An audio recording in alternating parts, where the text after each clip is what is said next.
Hello student, मैं संदीप आप सभी का फिर से स्वागत करता हूं अपने YouTube channel national education hub में। स्टूडेंट, आज हम डिस्कस करेंगे पीरियोडिक टेबल। ये क्लास 10th का 5th चैप्टर है। इससे पहले हम ऑलरेडी इसके 4th चैप्टर अपलोड कर चुके हैं, तो जिस स्टूडेंट ने अभी तक देखा नहीं वो प्लेलिस्ट में जाके देख सकता है। और इस लेक्चर का भी पीडीएफ आपको मेरे टेलीग्राम चैनल पे मिल जाएगा, जिसका लिंक डिस्क्रिप्शन में है। तो स्टूडेंट, स्टार्ट करते हैं periodic table. Periodic table is arrangement of all element in a table on the base of chemical and physical property। तो periodic table क्या है? Arrangement of element. ठीक है, यहाँ पे हमारे पास 4 साइंटिस्ट हुए जिन्होंने एलिमेंटों को अरेंज किया। सबसे फर्स्ट आते हैं डोबेराइनर, उसके बाद आते हैं न्यूलैंड, फिर उसके बाद आते हैं मेंडलिप, फिर उसके बाद आते हैं मोजले। तो हम एक एक करके इनकी स्टडी करेंगे। तो सबसे पहले हम बात करते हैं डोबेराइनर की। डोबेराइनर ने एलिमेंटों को ग्रुप में अरेंज किया और हर ग्रुप में 3 एलिमेंट रखे। तो इन्हीं ग्रुपों को हम बोलते हैं ट्रेड। और इन्होंने क्या किया कि जो ग्रुप में है उसमें जो 3 एलिमेंट है, तो इन्होंने देखा कि जो फर्स्ट वाला एलिमेंट है और जो थर्ड वाला एलिमेंट है उसका जो एटॉमिक मास का जो एवरेज है वो मिडिल वाला जो एलिमेंट है उसके एटॉमिक मास के इक्वल है। ठीक है, तो इसी को हम बोलते हैं डोबेराइनर का लॉ ऑफ ट्रेड। सिंपल आप एग्जांपल देखिए, लिथियम, सोडियम और पोटेशियम जो एक ट्रेड या ग्रुप। तो इन्होंने देखा कि जो लिथियम और पोटेशियम का जो एटॉमिक मास का जो एवरेज है वो सोडियम के एटॉमिक मास के इक्वल है। आप ये यहाँ पे देखिए 6.9 है लिथियम का एटॉमिक मास, 39.1 है पोटेशियम का एटॉमिक मास। जब इसका एवरेज निकला तो वो हुआ 23। तो वो किसके इक्वल है? सोडियम के इक्वल है। ठीक है, तो जो सबसे फर्स्ट साइंटिस्ट हुए वो है डोबेराइनर। तो इन्होंने क्या किया?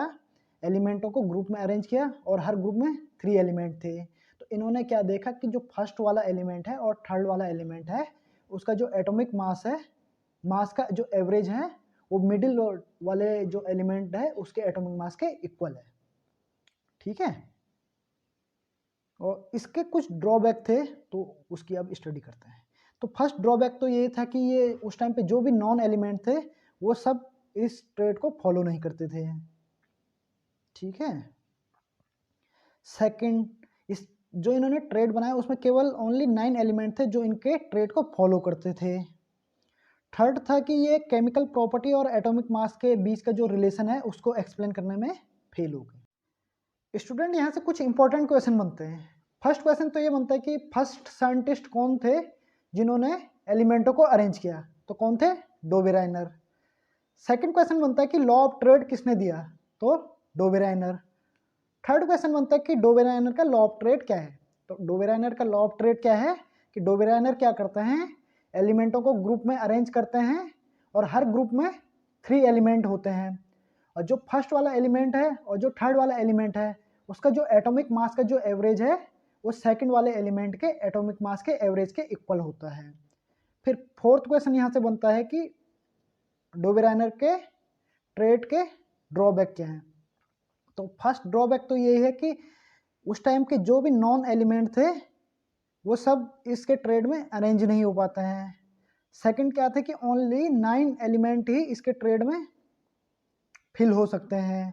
थर्ड क्या था कि एटॉमिक मास और केमिकल प्रॉपर्टी के जो रिलेशन है उसको एक्सप्लेन करने में डोबेराइनर फेल हो गए। नेक्स्ट टॉपिक है हमारा न्यूलैंड लॉ ऑफ ऑक्टेविस। स्टूडेंट, ये सेकंड साइंटिस्ट हुए जिन्होंने एलिमेंट को अरेंज किया। तो उस टाइम पे 56 एलिमेंट जो थे नॉन थे, तो इन्होंने क्या किया? उन सभी एलिमेंटों को एटॉमिक मास के इंक्रीजिंग ऑर्डर पे अरेंज किया। तो इन्होंने देखा कि जो फर्स्ट वाला एलिमेंट है और जो 8th एलिमेंट है उसकी प्रॉपर्टी काफ़ी सिमिलर है।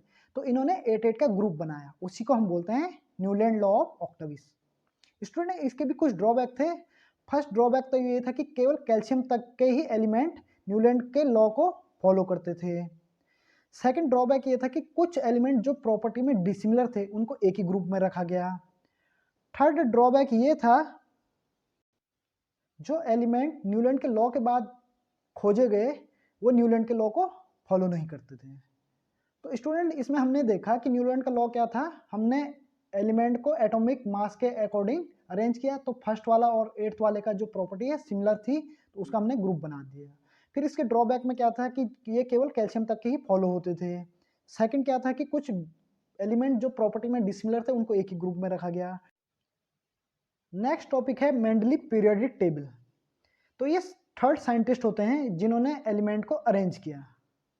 तो मेंडलीव देखते हैं कि जब एलिमेंट को हम एटॉमिक मास के अकॉर्डिंग अरेंज करते हैं तो उनकी प्रॉपर्टी एक टाइम पीरियड के बाद रिपीट होती है।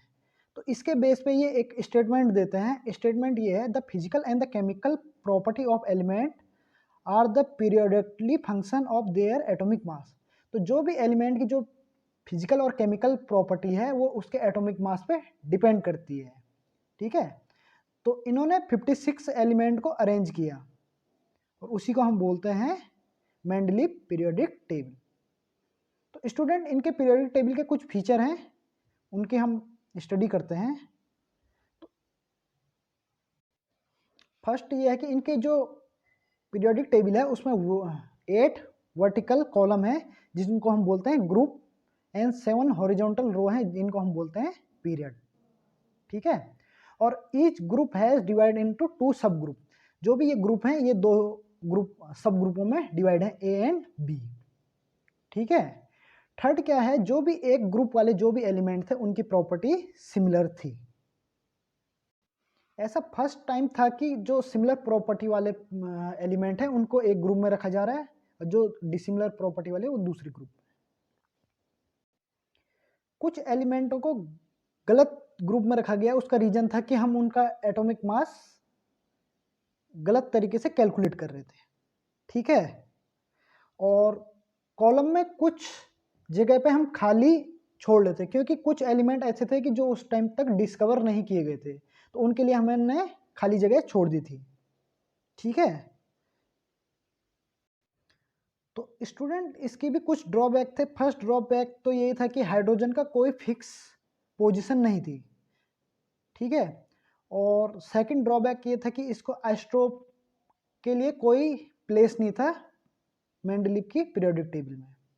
ठीक है, थर्ड ड्रॉबैक ये था कि कुछ एलिमेंट क्या थे, एटॉमिक मास को फॉलो नहीं करते थे। ठीक है, कुछ एलिमेंटों की प्रॉपर्टी पूरी डिसिमिलर थी लेकिन उनको एक ही ग्रुप में रखा गया था। तो ये इसकी कुछ ड्रॉबैक थे। तो हमने देखा मेंडलीव ने अपनी पीरियोडिक टेबल में क्या किया, एटॉमिक मास के अकॉर्डिंग एलिमेंट को अरेंज किया।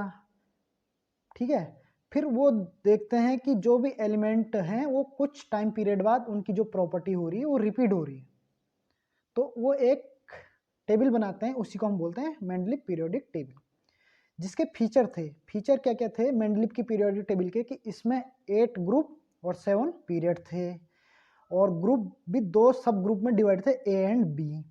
तो इन्होंने क्या किया कि जो भी एक सिमिलर प्रॉपर्टी वाले एलिमेंट थे उनको एक एक ग्रुपों में रखा था। नेक्स्ट क्या था कि जो एलिमेंट डिस्कवर नहीं हुए थे उनके लिए इनके पीरियोडिक टेबल में कुछ खाली जगह रखी गई थी।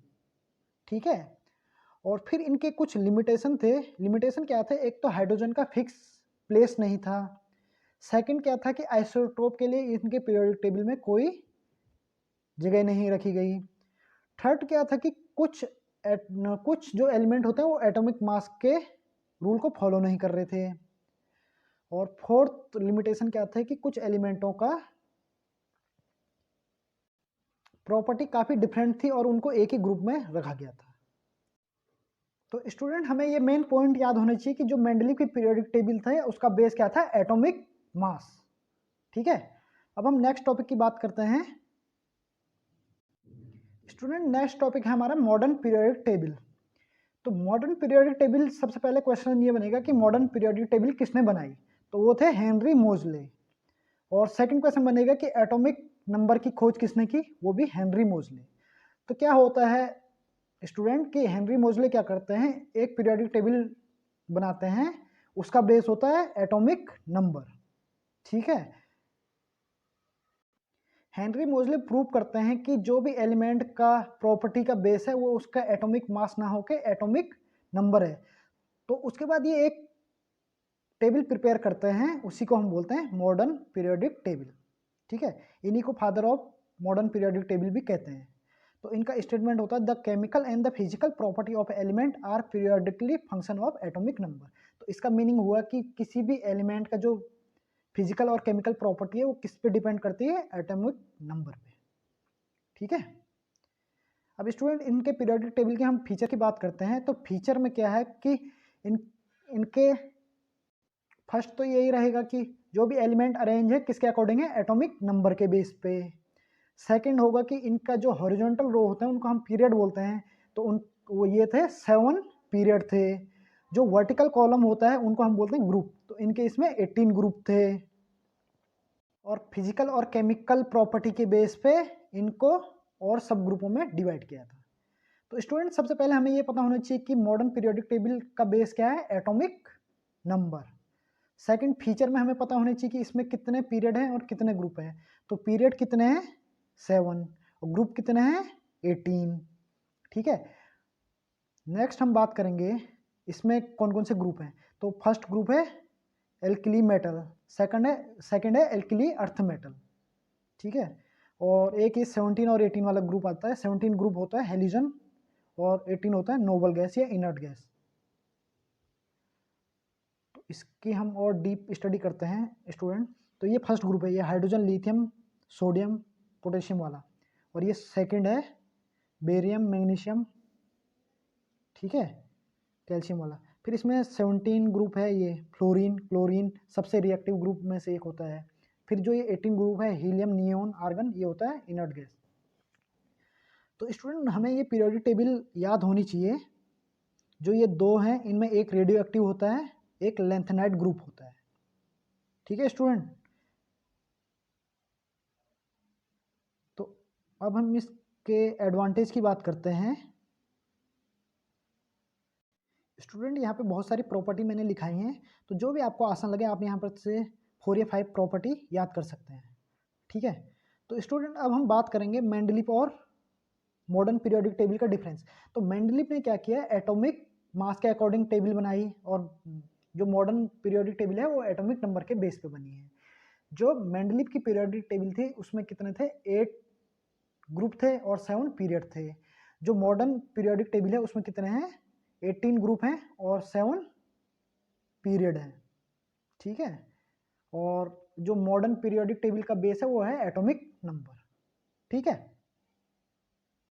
नेक्स्ट बात करेंगे बच्चों, ये बहुत इंपॉर्टेंट है। तो मॉडर्न पीरियोडिक टेबल में पीरियड कितने हैं, 7, ग्रुप हैं 18, और टोटल नंबर ऑफ एलिमेंट हैं 118, जिसमें 92 है नेचुरल और बाकी हैं आर्टिफिशियल। तो बच्चों हमें ये प्रॉपर्टी याद होनी चाहिए पीरियोडिक टेबल की। तो जब हम पीरियड की बात करते हैं तो जब हम लेफ्ट से राइट की ओर जाते हैं तो नंबर ऑफ इलेक्ट्रॉन जो होते हैं लास्ट ऑर्बिटल में इंक्रीज होता है। ठीक है, ये आप यहाँ पे देखिए, ये हमें ये वाली प्रॉपर्टी याद होनी चाहिए। ये तो हम पीरियड की बात करते हैं, जब हम लेफ्ट से राइट की ओर जाएंगे तो लास्ट ऑर्बिटल में क्या होंगे, नंबर ऑफ इलेक्ट्रॉन इंक्रीज होंगे। सेकंड है वैलेंसी, फर्स्ट इंक्रीज होगी देन डिक्रीज होगी। थर्ड क्या होगा, एटम का साइज क्या होगा, डिक्रीज होगा।